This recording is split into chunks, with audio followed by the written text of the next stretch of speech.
this is a slightly different view than what I usually show when I say good morning. Hi there, thanks for joining me, welcome. But I wanted to show you who was having her after lunch snooze on a full tummy. So if we look over here underneath my desk, there's my garbage, there's my blue box, and there's my little furry friend.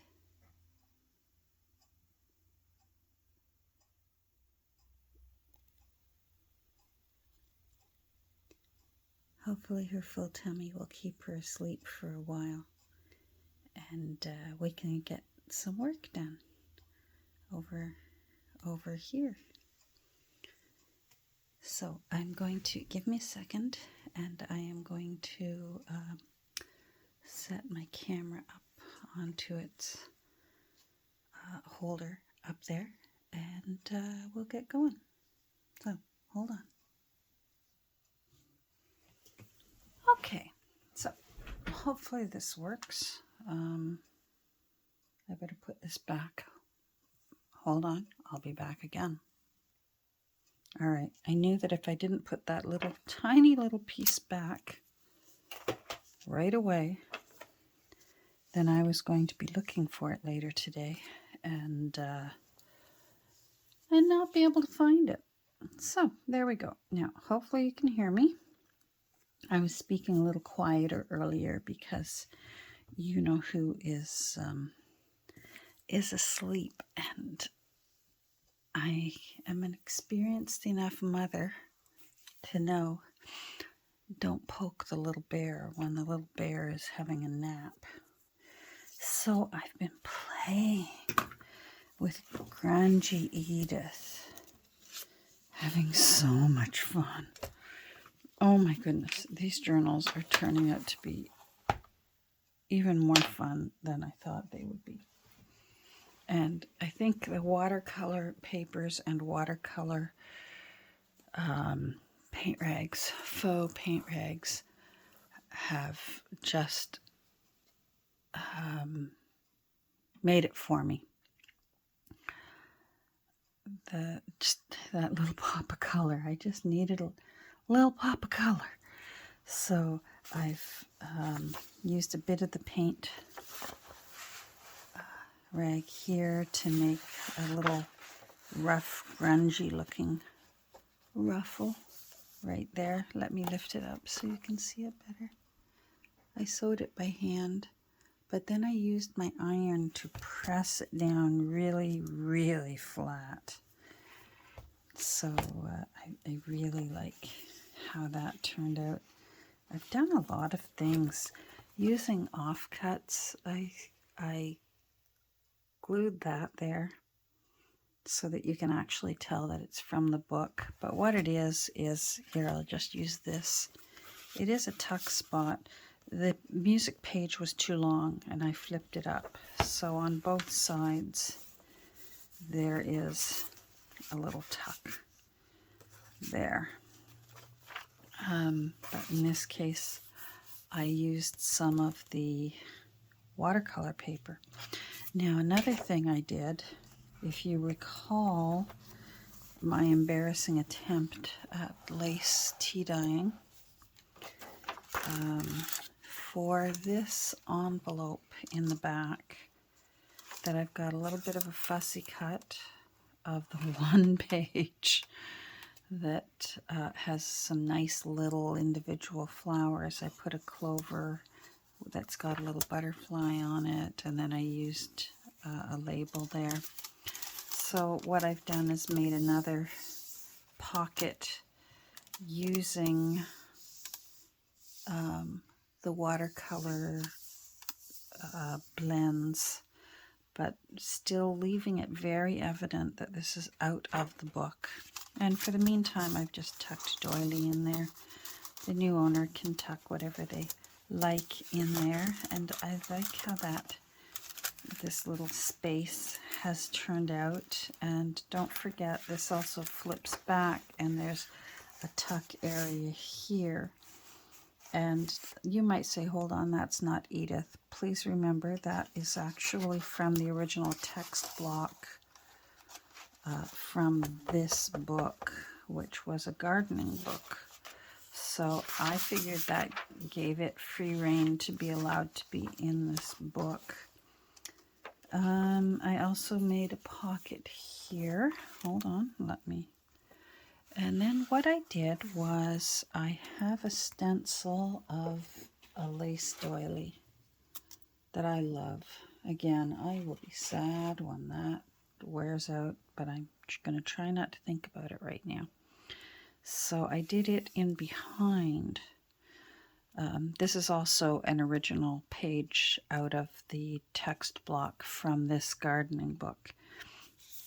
And again, just cut up this page that I did watercolor painting on.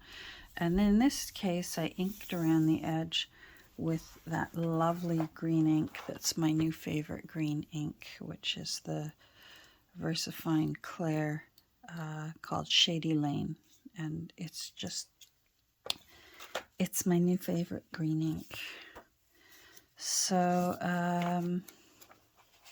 trying to think of what else I've done in here. I'm thinking about putting this whale tail tab here. It is from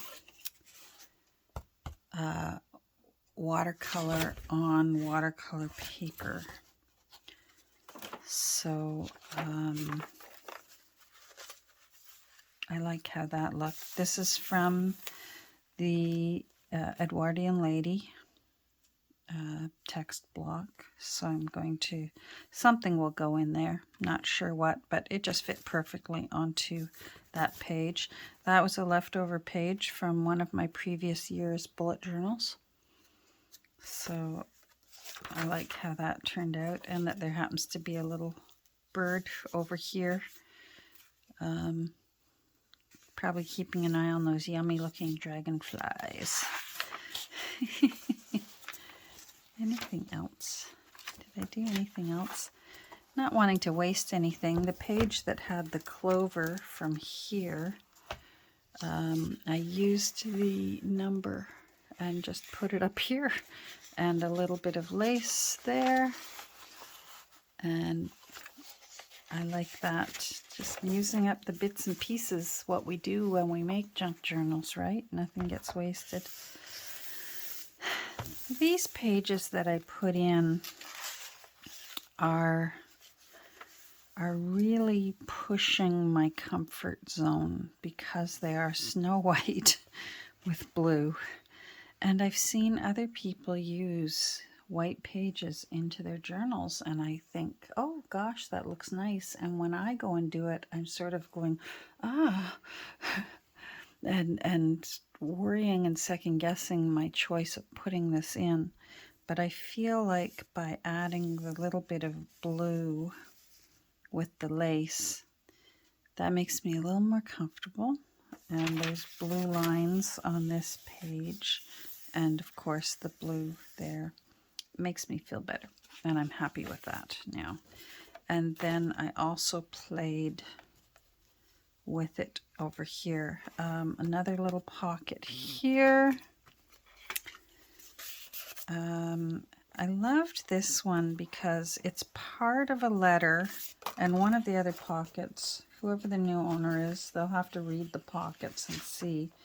She wrote a letter to one of her students. She taught for a little while. She taught art classes for a little while, and she wrote to one of her students. And it was such a lovely letter. And just the thought of a teacher remembering me and writing a letter, I just can't imagine that. I didn't have that experience when I was in the lower grades and even in high school grades, except for two teachers that I really felt personally were invested in my education and my possibilities. And of course, one was my art teacher, and he's the one who submitted my work down to the Art Gallery of Ontario and got me into that scholarship program down there. And because I never would have done it, I'm just not competitive. And so the thought of submitting my portfolio and trying to push myself, it's just wasn't in me. It's still something that's hard for me to do. So it was nice that he went ahead and did it for me. He gathered up my artwork and just submitted it. I guess he crossed his fingers and hoped that it would be something I liked. He was that confident in my work. And am I ever glad he did? Because wowie, it just opened a whole new world for me. Working with these actual working artists down in the vaults in the basement of the Art Gallery of Ontario, which is huge and probably next to the one in Ottawa, one of the biggest in Canada.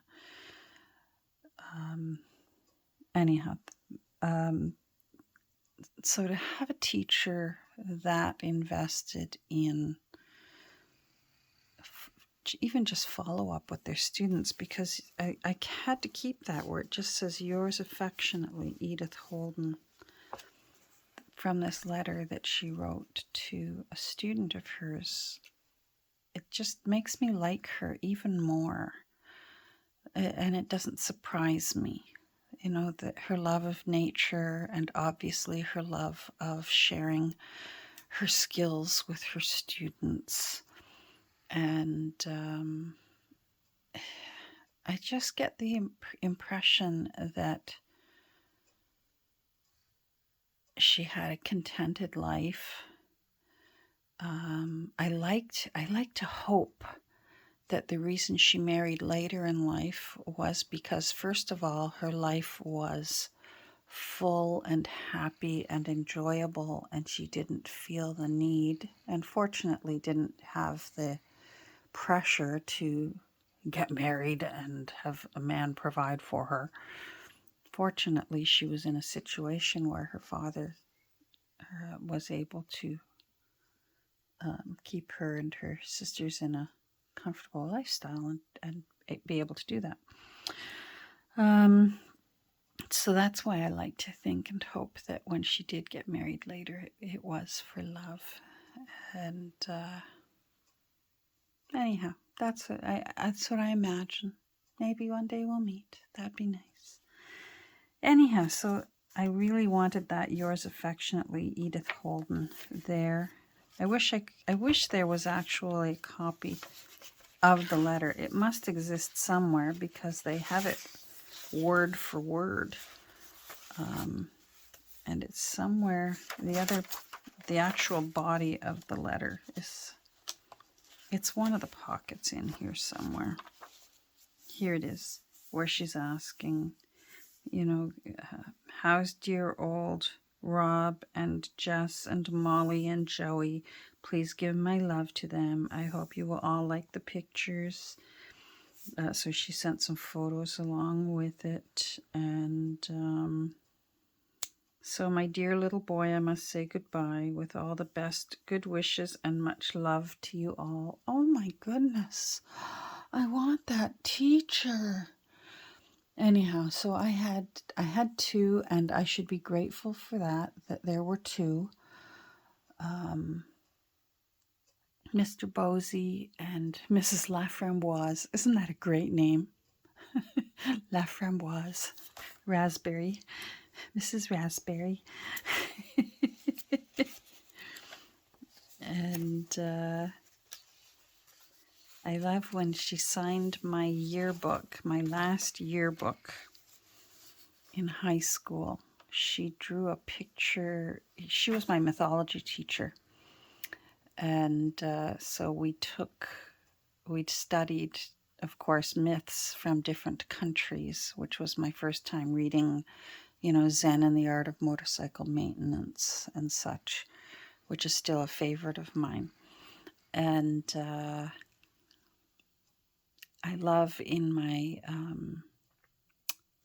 in my yearbook, she drew a picture of a happy tree in a garden, and she just wrote in it, "Tend your garden, Catherine. Love, Mrs. Laframboise, Denise Laframboise." She wrote her whole name, which is a rare thing. In my era, we grew up not knowing our teacher's first name.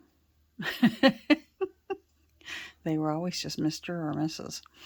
And it was not appropriate for us to even know their first name. Anyhow, so there's my reminiscing for today, as if I need to reminisce more than I do. Here's another letter that she wrote to a student. I love this woman. So if you get a chance to read The Edwardian Lady, please read it. I put it on the back of this file folder. Obviously, it's from the time she was teaching, so I like to imagine maybe this was a file folder of her test papers or, what have you that she needed for while she was actively teaching. So that's why that's there. So now I forget what I was working on, because I thought, oh, I'm going to do just a little something, have a little visit, do a little something. Where's the one page that I worked on that made me not mind that? Oh, I put her marriage certificate there, and it's a tip out so that can be journaled on. I'm happy how that turned out. Is it there? No, it's not there. Oh, come on. My goodness, you're practically getting a flip through. This book, my pocketing is almost done. Oh, here it is. I just put a band of the watercolor, the messy watercolor paper down the side, and I feel like the blue and the pink picks up the blue and the pink here, and I believe that it will still, it'll successfully hold things there, so it can be journaled on and tucked in. And I like that these colors complement this map that's on the other side. I think that worked out. That was rather serendipitous, and it was not planned at all. So that worked out nice. Now, where's the page I want to work on? We passed it. And I have a whole bunch of photos that I have backed that will be getting, I'm going to split them up evenly between grungy Edith and the refined Edith.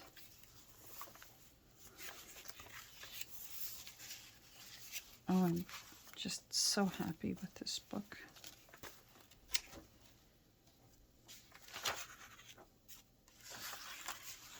Oh, I even found a way to make use of the other half of that little picture of the town of Moseley. And I did something that they used to do on those old dark pictures. They'd write in white on it. So I got out my white pen and I just wrote Moseley 1892, because that's when the picture was taken.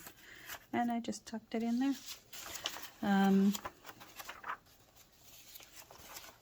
Nope, it's not there. Come on, Catherine, you're wasting time.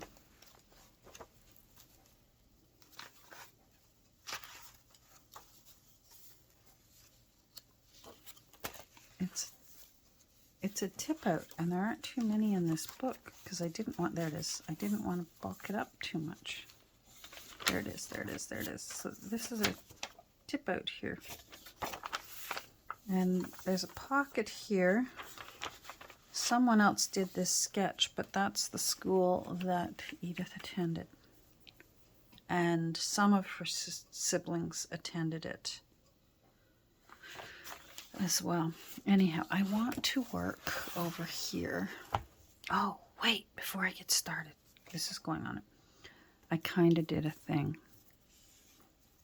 I hope Nancy doesn't get mad at me, but when she went to that book sale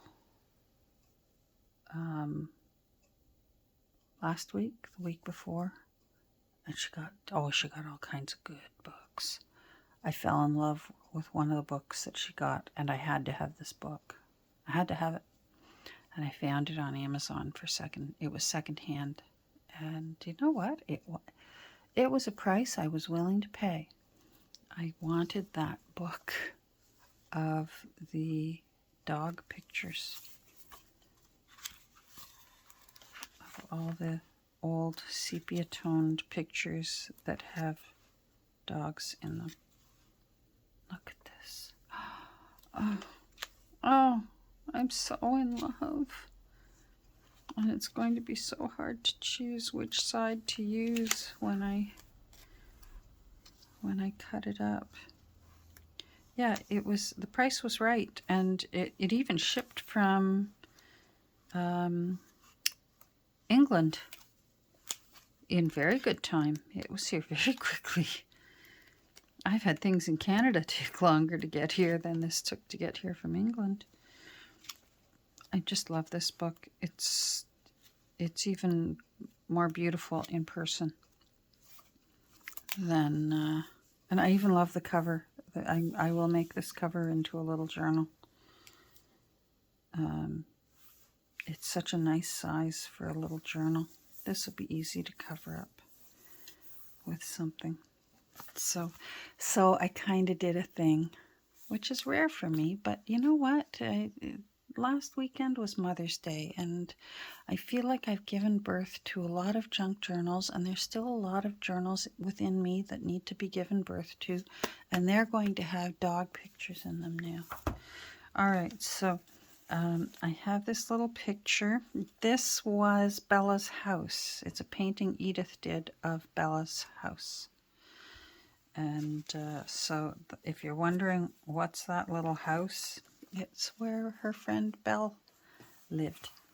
And this handsome young man, who rather looks like Oscar Wilde, if you ask me, I plan on, he's going to sort of be leaning on top of Bella's house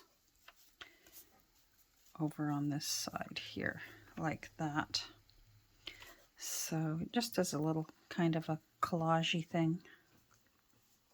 And I like how he looks. And he's holding a book. And I forget who he is. So if you've got the book, you're going to have to look him up. I sort of had a consultation with my muse. And I said, I'm torn. I said, there's all these photos and everything. They're labeled as to who's in it and what it is and where it's from. And part of me feels like I should be including them and everything. And she looked it over. I love how she can make a decision. Just boom, make the decision. That's a gift. And she said, nope, leave it off. And I thought, yeah, it felt right. Now I'm going to flip this over and fold it over like that. That's just loose tea or coffee. I think it's coffee where the granules. So don't worry, it's not mold and it's not anything disgusting. It's just coffee. So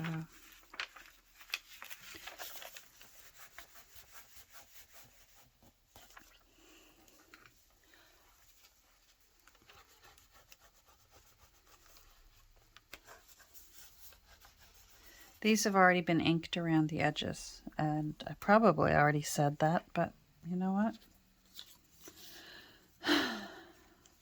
I just, I'm repetitive. That's the way it is.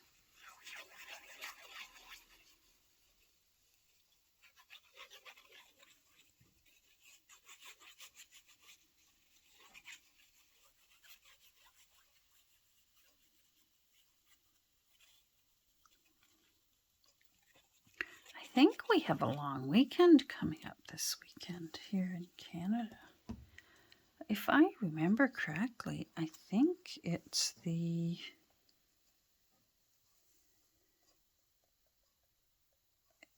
May 2-4 weekend, we always call it. Even when it's not on the 24th, we still call it the May 2-4 weekend, because up here, a case of 24 beers is called a 2-4. And it's in celebration of Queen Victoria's birthday, so it's called Victoria Day. There, I like how he's kind of leaning on the Treethorn's cottage, or little house. So when you're on this side, hold on, I'll move this over. When you're on this side, you see the school, and it's a tuck spot. It'll have something in there, whether it's tea-dyed paper or something. And then when you flip it over, oh, hello. And there's the other part of the trees, and coffee. So there we go. This is, I have to put some laces to stick out of these two little eyelets here, or else maybe lace out of one, maybe this one, and a charm hanging off the other, because yeah, I've already got the key here, so I don't want to add another key. Yeah, I think I'm good for pockets now. I had to go through it this morning and start counting pockets. I counted pages. It's a good sized book. It's got 220 pages. Let's see what the pinch is like now that I've gone to town. That's still not bad. That's still not bad. If it's relaxed, yeah, it looks full, but it's easily squeezable. And look how much fun that profile is. That's what I was hoping for, with a nice messy profile. I'm going to trim these back a bit. They're just a little over the top. The top and the bottom here are just, even for me, they're a little too much. And that's saying something. So there we go. I think I'm almost ready to leave this be, and when I'm finished creating tags and journaling cards from out of the old photos, I'll tuck them in here and there, and then I think Grungy Edith will be good to go. That's a tuck spot as well, like that. And again, I did a little underneath, so it's sort of peekaboo stenciling, I guess you could call it, from the book. So there we go. Thanks for joining me today. I hope you enjoyed a little semi-tour through Grungy Edith and what I've got done so far, and also my my little thing that I kind of went and did.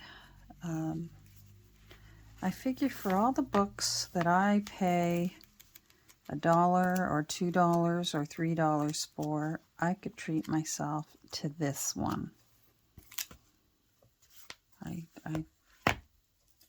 I don't feel badly. So I hope you have a great rest of your day. Thanks for joining me today, and take care, and we'll get together really soon. Bye.